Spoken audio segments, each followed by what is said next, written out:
नमस्ते साथियों, गीतामृत में आपका स्वागत है। आज हम अर्जुन विषाद योग प्रथम अध्याय का श्लोक 23 पढ़ेंगे। योत्स्यमानान् वीक्षेऽहं य एतेऽत्र समागताः धार्तराष्ट्रस्य दुर्बुद्धेर् युद्धे प्रियचिकीर्षवः। हमने अब तक सुना अर्जुन कहते हैं, हे अच्युत, आप मेरे रथ को दोनों सेनाओं के बीच खड़ा कीजिए। मैं देखना चाहता हूं कि मुझे किन किन से युद्ध करना है। इस श्लोक में अर्जुन कहते हैं, मैं देखना चाहता हूं कि ये कौन राजा लोग हैं जो युद्ध में इस दुर्बुद्धि दुर्योधन के साथ खड़े हैं। यहाँ स्पष्ट शब्दों में दुर्योधन को दुर्बुद्धि कहा गया है। दुर्बुद्धि जिसे धर्म अधर्म का ज्ञान ना हो, दुर्बुद्धि जो गुरुजनों के शब्दों को समझ ना पाया, दुर्बुद्धि जो दूसरों के अधिकारों का हनन करे, दुर्बुद्धि जो किसी व्यक्ति का सम्मान न करना जाने।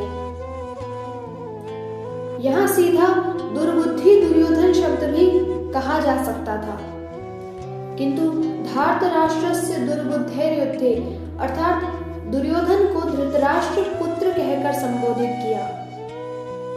यह सीधा व्यंग्य है उस पिता पर जिसने अपने पुत्र के बुरे कर्म में उसे रोकने के स्थान पर उसका सहयोग किया। धृतराष्ट्र हम सभी के भी पूरक हैं। हम लोग आज के तथाकथित जागरूक नागरिक जो अधर्म देखकर भी बड़ी ही सहजता से अपनी आंखों पर पट्टी बांध लेते हैं, क्योंकि हमने अपने मूल्यों पर जीवन जीना कभी सीखा ही नहीं। कभी बैठकर अपनी हदें और अपने मूल्य तय ही नहीं किए। इसीलिए कभी हमारी मानवता ने हमसे यह प्रश्न नहीं किया कि यहाँ मैं चुप क्यों। आज हमें अपनी मानसिकता को मैं और मेरा परिवार से आगे बढ़ाकर फिर वसुधैव कुटुंबकम तक लेके जाने की आवश्यकता है। और यह तभी आएगा जब लेना है की भावना से देना है की भावना, सेवा की भावना आएगी।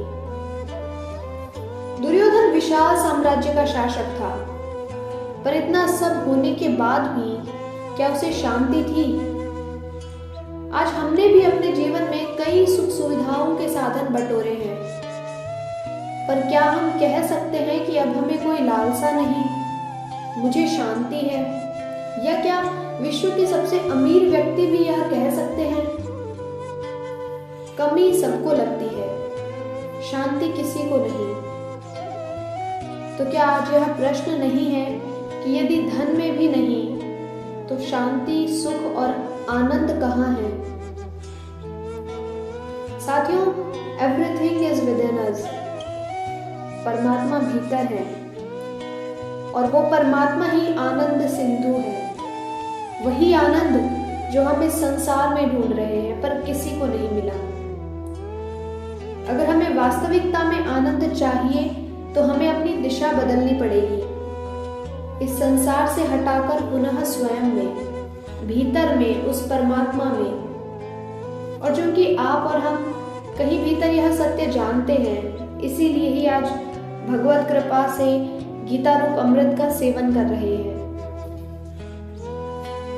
साथियों, आज के लिए इतना ही। फिर मिलेंगे अगले श्लोक के साथ। हमारे साथ जुड़े रहिए। हरे कृष्ण।